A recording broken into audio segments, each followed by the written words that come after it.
سلام تماشابینان گرامی، خلاصه خبرهای مهم 18 آگوست تاجیکستان و منطقه را از پایگاه خبری بامداد برایتان پیشکش میکنیم. شروع میکنیم از یک نگاه کوتاه به سرخط خبر مهم روز در این برنامه. جستجوی جوان 24 ساله تاجیک کرامت الله اشورمحمد برای کشتن یک اشتراکچی جنگ ضد اوکراین. در پیروی به آزاده رحمان، سیده میرزیایووا به مقام رهبر دستگاه پرزیدنت ازبکستان تعیین می شود. روزگی امریکا برای انتقال هواپیماهای جنگی F-16 به اوکراین. یک نرکبران از تاجیکستان بعد 11 سال فرار در مسکو به دست افتاد. و اکنون تفصیلات خبرها. یکی از نخستین نفرانی که در پی ربودن و قتل بانکدار معروف شورت اسمتالایف زیر شبهه قرار گرفت و بازداشت شد، قمر عزیزوف یکی از شریکان تجارتی معاون اول رئیس آریان بانک بود. قمر عزیزوف اینک قریب 2 ماه باز در حبس قرار دارد و پسر او بلال عزیزوف که در شرکت هواپیمایی سامونیر کار میکرد، بعد بازداشت پدرش از کار رانده شده و چندین دفعه در چارچوب این پرونده پرسر و صدا تحت بازپرسی قرار گرفته است. منابع گوناگون نزدیک به جریان تفتیشات پرونده ربودن شورت اسمتالایف به پایگاه خبری بامداد گفتند که قمر عزیزوف در برابر رئیس سابق شرکت هواپیمایی تاجیک ایر رستم خالقوف که ماه مارت هنوز تا ربودن اسمتالایف برای جنایت‌های کروپسیونی بازداشت شده بود، یکی از چهره‌ها و یا فیگورهای کلیدی در این قضیه آدمربایی و کشتار دانسته می شود.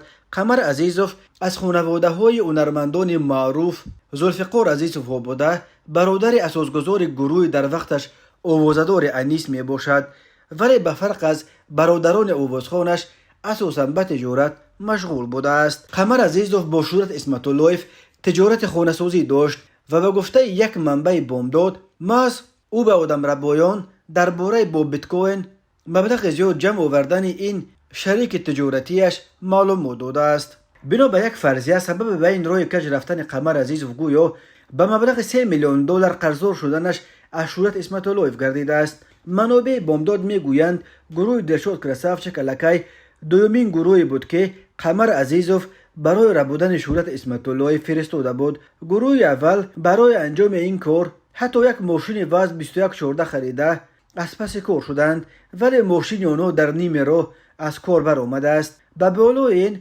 کارمندان بازرسی دولتی اتومبیلی ماشین ویران آنها را به شعبه کارهای داخلی نوع اسماعیل سامونی که از خانه اسمتالایف چندان دور نیست بردند. آدمربایان توانستند ماشین خود را از شعبه ملیسا برآورند، ولی از بس که هم ماشینشان و هم چهره و شخصیت خودشان به کارمندان میلیسا آشکار شده بود، قمر عزیزوف از ادامه استفاده این گروه دست کشیده گروه دوم برابری درشاد کراسافچک را به این کار سفربر کرده است. شام 23 میلیون سال 2023 اعضای این گروه شورت اسمتالایف را از نزد خانه‌اش در کوچه زکریای روزی به یک منزل اجاره گرفتهشان در دهه شاداب جماعت چهارباغ نوع ورزا بردند. بعد یک ساعت عذاب و شکنجه اسمتالایف ساعت 3 صبح 24 ایون در همان خانه جان داده است و آدمان جسد او را همراه ماشینی که برای ربودنش استفاده شده بود برده در کیلومتر 130 راه دوشنبه خوجند به دریا پرتافتند.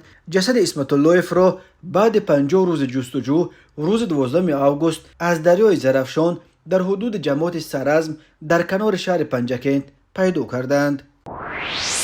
در ولایت چلیابینسک روسیه پرونده قتل انتون چاشکین ساکن 32 ساله شهر یوروزان را تحقیق میکنند. چاشکین هنگامی از اوکراین به رخصتی آمدنش جان باخت. تشخیص طبی و دادگاهی به خلاصه آمده است که مرگ او در نتیجه لتوکوب به وقوع پیوسته است. در لتوکوب این اشتراکچی جنگ ضد اوکراین مهاجر 24 ساله از تاجیکستان کرامت الله اشورمحمد را عیبدار میکنند. کرامت الله فعلا تحت جستجوی فدرالی گذاشته شده است، ولی به احتمال غالب به زودی تحت جستجوی بین المللی نیز قرار میگیرد، چون که تفتیشات احتمال الکی ترک قلمرو روسیه کردن و غالبا در تاجیکستان پنهان شدن کرامت الله را استثنا نمیکند. حادثه شب 22 ایول سال 2023 در یک بار در شهر یوریوزان رخ داد. انتون چاشکین که از اوکراین به رخصتی اومده بود در بر مناقشه کرده جرات وزنین برداشت. به گفته شاهدان کرامت الله اشور محمد که نیز در اون بار بود، انتون چاشکین را اشغالگر یا اکوپانت نامیده تحقیر کرده است.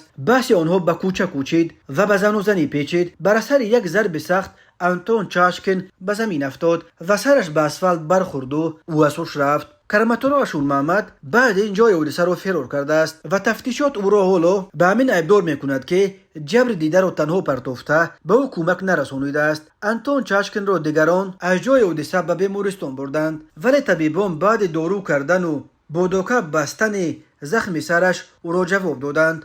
روز دیگر یعنی 23 ایول احوال او بدتر شده است و این دفعه طبیبان سر چاشکین را تشخیص کرده معاین کردند که کوسه‌خانه سر او شکسته، مغز سرش آسیب جدی دیده است. چاشکین را به حالت کومای سنی درآوردند، ولی تلاش‌های طبیبان برای نجات جان او نتیجه نداد. چاشکین روز 2 آگوست در همان حالت کوما از دنیا چشم پوشید. او را روز 8 آگوست با برگزاری یک مراسم متنتن در جمع صدها نفر در گلگشت شرف یا علی اسلاو به خاک سپاریدند. بعد مرگ چاشکین تفتیشات اتهام ضد کرامت الله اشور محمد را از قصداً رسانیدن آسیب وزنین به سلامتی به کشتار عوض کرد. به جوان تاجک بر اساس ماده 105 کودکس جنایتی روسیه برای آدمکشی همچون جزا از 6 تا 15 سال زندان تهدید میکند، ولی از بس که سخن درباره کشتار اشتراکچی جنگ ضد اوکراین می رود، یقیناً دادگاه به او جزای حد اکثر را خواهد داد. مرکز مطبوعات وزارت کارهای داخلی روسیه روز 18 آگوست سال 2023 خبر داد که یک قاچاقبر مواد مخدر از تاجیکستان را بعد 11 سال جستجو در شهر مسکو دستگیر کردند. بنا به اطلاع نشر شده، شهروند تاجیکستان کامران سفرعلیف در پایتخت روسیه از جانب کارمندان دفتر ملی اینترپول یک جایه با کارمندان شعبه اینترپول و اداره جستجوی جنایی شهر مسکو دستگیر شده است. درباره کی، چگونه و در کجای مسکو دستگیر شدن سفرعلیف یگان تفصیلات دیگر داده نشده است. این هم معلوم نیست که او حالا در کدام بازداشتگاه قرار دارد. تنها گفته می شود که در حال حاضر مسئله استرداد او به کشور تشبسکار جستجو یعنی به تاجیکستان در دست بررسی قرار دارد. مقامات روسیه معمولا اونهایی را که در چنین جنایت‌ها دست دارند خیلی زود و بدون مشکل می سپارند. خود کامران سفرعلی و یا نزدیکانش برای شرح مستقیم قضیه دسترس نیستند، ولی وزارت کارهای داخلی روسیه گفت او در وطنش تاجیکستان به قاچاق مقدار مخصوصا بزرگ مواد مخدر عیبدار می شود و به همین دلیل تحت جستجوی بین المللی قرار گرفته بود. تاجیکستان که با افغانستان منبع اساسی تولید هروئین، افیون و حشیش دنیا بیش از 1400 کیلومتر مرز مشترک دارد، در سالهای اخیر به یک مسیر عمده قاچاق مواد مخدر افغانی به بازارهای سیاه شمال سیاره اساساً به روسیه و قزاقستان تبدیل یافته است. تماشابینان عزیز، یادآور می‌شویم خلاصه مهمترین اخبار تاجیکستان را از پایگاه خبری بامداد تماشا دارید. برنامه را ادامه می‌دهیم. رادیوی آزادلیگ با تکیه به منابعش در حکومت ازبکستان خبر داد که به زودی سیده میرزیویف دختر کلونی پرزیدنت این کشور شفقت میرزیویف به مقام یاردمچی اول پرزیدنت تعیین می شود. به گفته منابع آزادلیگ، یاردمچی اول عملا در ساختار نو مأموریت پرزیدنت ازبکستان بلندترین مقام خواهد شد و سیده میرزیویف 38 ساله عملا رهبر دستگاه پرزیدنت می شود. تا کنون چنین تجربه تعیین فرزندان پرزیدنت به مقام رهبر دستگاه پرزیدنت در کشورهای سابق شوروی تنها در تاجیکستان وجود داشت که از سال 2016 به این سو اینک 7.5 سال باز رهبری دستگاه اجرایی پرزیدنت این کشور امامعلی رحمان را دختر دویمش آزاده رحمان در دست دارد. به گفته منابع آزادلیگ، عزیز معروفوف مقام یاردمچی پرزیدنت و عملا نفر دوم در دستگاه میرزیوف را حفظ می کند. کامل علمجانوف سخنگوی سابق پرزیدنت و از افراد خیلی نزدیک به سیده میرزیویف و رهبر دپارتمنت در مأموریت پرزیدنت و عملا رهبر سیوم در این مرکز عمده‌ترین قبول قرارها در ازبکستان خواهد شد. درباره تعیین سیده میرزیویف و کامل علمجانوف به این دو منصب بلند مقامات رسمی ازبکستان هنوز خبر نشر نکردند، ولی خدمات مطبوعات پرزیدنت ازبکستان اخیراً به طور رسمی خبر قبلی رادیوی اوزودلیک درباره برکناری سردار همکنون سابق ماموریت پرزیدنت سردار اومورزوقوف را تصدیق کرد. سخنگوی پرزیدنت شیرزاد اسدوف در تلگرام کانال خبر داد که با فرمان رهبر دولت مقام رهبر ماموریت پرزیدنت از بین برده شده. اومورزوقوف به منصب پستر مشاور پرزیدنت اوید به سپارش‌های ویژه تعیین شده است. هنوز معلوم نیست که سردار اومورزوقوف که از ماه ایول سال 2022 رهبری ماموریت پرزیدنت ازبکستان را بر عهده داشت در چارچوب اصلاحات ساختار این نهاد برکنار شده است و یا برای آشکار شدن کمبودی‌ها در کارش. با فرمان شفقت میرزیویف مقام‌های یاردمچی رهبر ماموریت پرزیدنت در ولایت‌ها و جمهوری قرقلپاکستان نیز برهم داده شده است. در اول سال جاری درباره سر زدن اختلاف‌ها بین حکومت و ماموریت پرزیدنت ازبکستان گزارش‌ها به دست رسیده بود.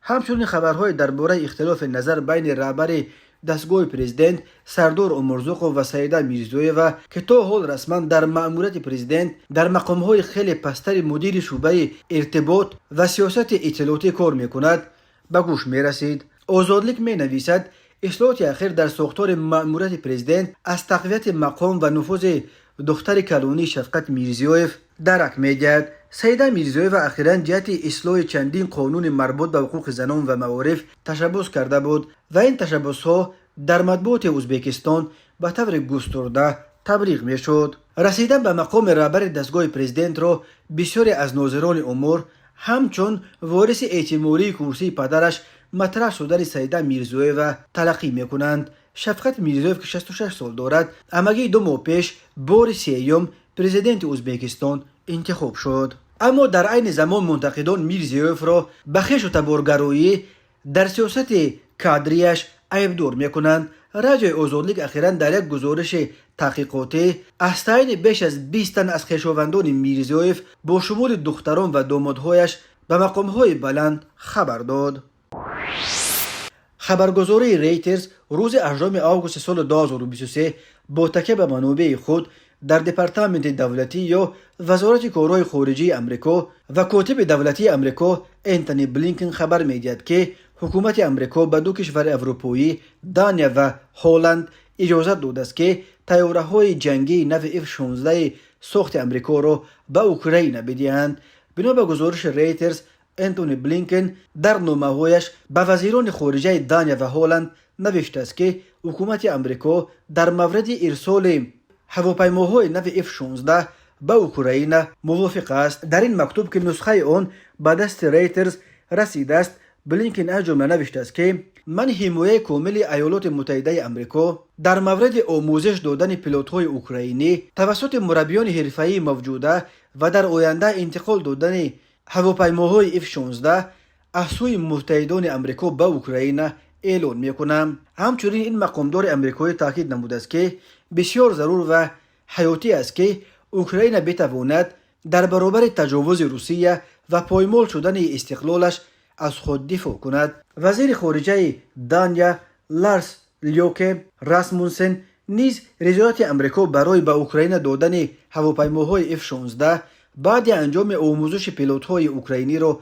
تصدیق کرد. راسمونسن در مصاحبه با رادیو دانیا گفت دیگر یگان مانع برای به اوکراین فرستادن این هواپیماهای جنگی باقی نمانده است. پرزیدنت آمریکا جو بایدن نیز ماه سال جاری از برنامه‌های دانیا در مورد آموزش خلبان‌های اوکراینی پشتیبانی نموده خواستار راه‌اندازی یک پایگاه آموزشی دیگر در رومانیا نیز شده بود. وزیر دفاع دانیا تاکید کرده بود که کپنگاگن امیدوار است که در اول سال 2024 نتیجه های این آموزش ها را در فضای اوکراین ببیند. به گفته کارشناسان نظامی اگرچه اوکراین با به دست آوردن هواپیماهای F-16 سمت جنگ را تغییر هم ندهد ولی نفوذ هواپیماهای روسیه در آسمان اوکراین را خیلی ضعیفتر می کند. از جمله هواپیماهای F-16 می توانند برای جلوگیری از حمله های موشک های بالیستیکی که به سوی شهرهای اوکراین شلیک کرده می شوند استفاده شوند و از این طریق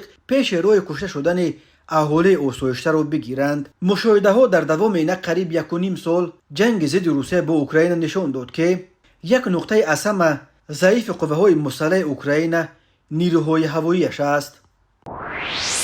پرونده جنایتی با ماده 248 قسم 2 کودکس جنایتی جمهوری تاجیکستان نسبت جوان 20 ساله ساکن شهر اسفره آغاز کرده شد.